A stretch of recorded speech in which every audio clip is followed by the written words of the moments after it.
इस कहानी की शुरुआत माइकल नाम के लड़के से होती है, जिसे बाजार में एक बेहद ही खूबसूरत लड़की दिखाई देती है और माइकल को उससे पहले नजर में ही प्यार हो जाता है। माइकल इस लड़की के बारे में अपने एक दोस्त से पूछता है, जिस पर वो उसे बताता है कि उस लड़की का नाम एंजल है और वो इस शहर की सबसे मशहूर प्रोस्टिट्यूट है। इसे सुनने के बाद माइकल उदास हो जाता है, लेकिन फिर भी माइकल अपने दोस्त से पूछता है कि वो एंजल को कैसे मिल सकता है, जिस पर उसका दोस्त बताता है कि एंजल इस शहर की सबसे खूबसूरत प्रोस्टिट्यूट है, इसलिए उसके साथ एक रात बिताने के लिए हर रोज एक लंबी लाइन लगती है और एंजल के साथ रात बिताने का मौका उसी को मिलता है जो सबसे ज्यादा पैसे देता है। इसके बाद कहानी फ्लैशबैक में जाती है, जहां हम एंजल का बचपन देखते हैं, जहां हमें पता चलता है कि एंजल का रियल नेम सारा है। उसकी माँ एक साधारण महिला होती है, जिसका शहर के सबसे रईस आदमी के साथ नाजायज संबंध होता है और उसी नाजायज संबंध की वजह से सारा का जन्म होता है। क्योंकि सारा गलती से पैदा हो गई थी, इस वजह से उसका पिता उससे नफरत करता है और जब ये नफरत काफी बढ़ जाती है तो सारा के पिता सारा को और उसकी माँ को घर से निकाल देता है। कमाई का कोई जरिया न होने की वजह से सारा की माँ अपना और अपनी बेटी का पेट पालने के लिए जिस्म फरोशी के धंधे में कूद जाती है और सारा की माँ अपना जिस्म बेचते बेचते इतनी बीमार हो जाती है कि उसकी एक दिन बुरी तरह से मौत हो जाती है और इस बात का फायदा उठाकर एक आदमी सारा को रेड लाइट एरिया में ले जाकर बेच देता है। अब कहानी हमें प्रेजेंट टाइम में दिखाई जाती है,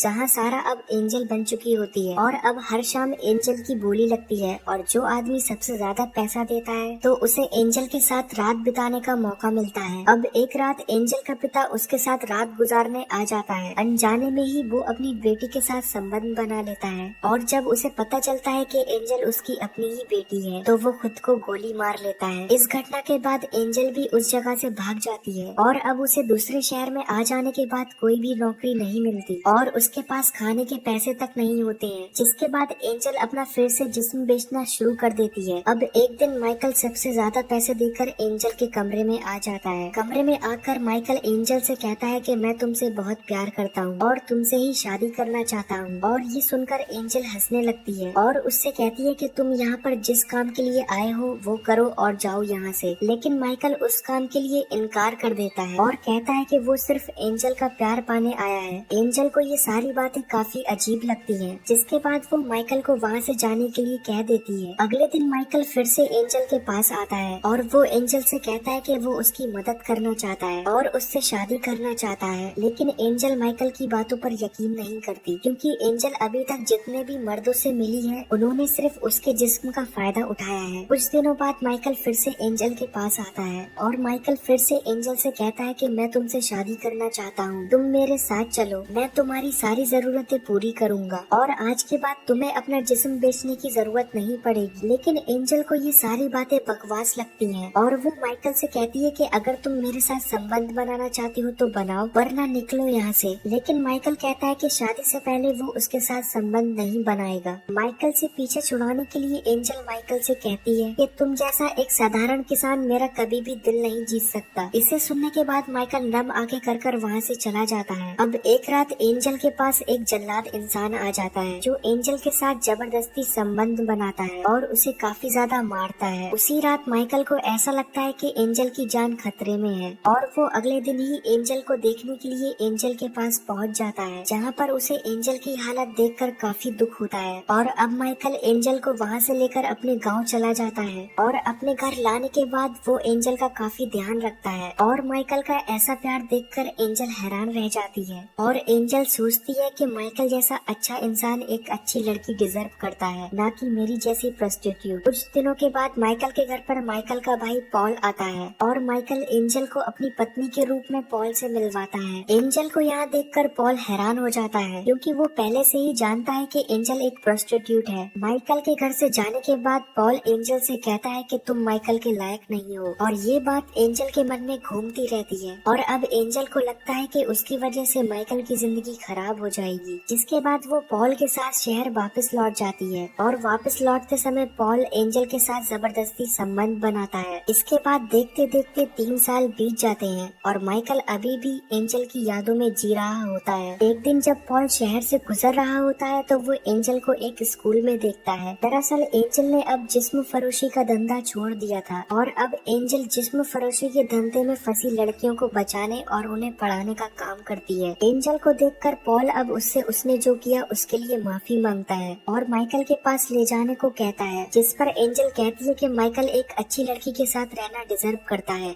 न कि मेरे साथ। लेकिन पॉल एंजल से कहता है कि माइकल अभी भी तुम्हारे प्यार में जी रहा है और ये बात सुनकर एंजल हैरान रह जाती है और इसके बाद एंजल वापस माइकल के पास जाने का फैसला करती है। माइकल के पास जाने के बाद एंजल उसे बताती है कि वो आज भी उससे बेहद प्यार करती है। इसके बाद माइकल एंजल को देखकर बहुत खुश होता है और अब इसके बाद हमें कई साल आगे का समय दिखाया जाता है जहाँ पर इन दोनों के साथ एक बच्चा भी होता है जो कि इन्हीं दोनों का होता है और इसी के साथ इस मूवी का यही एंड हो जाता है। Thanks for watching. Like, comment and subscribe. Hurry up.